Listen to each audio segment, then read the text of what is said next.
كلنا آمن بالله وملائكته وكتبه ورسله لا نفرق بين أحد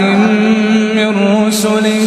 وقالوا سمعنا وأطعنا غفرانك ربنا وإليك المصير. لا يكلف الله نفسا إلا وسعها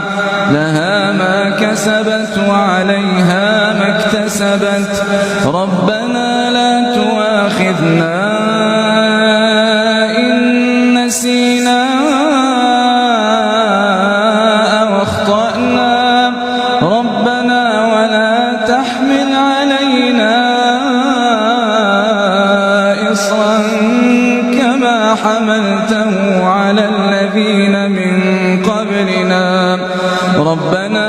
ولا تحملنا ما لا طاقة لنا به واعف عنا واغفر لنا وارحمنا أنت مولانا فانصرنا على القوم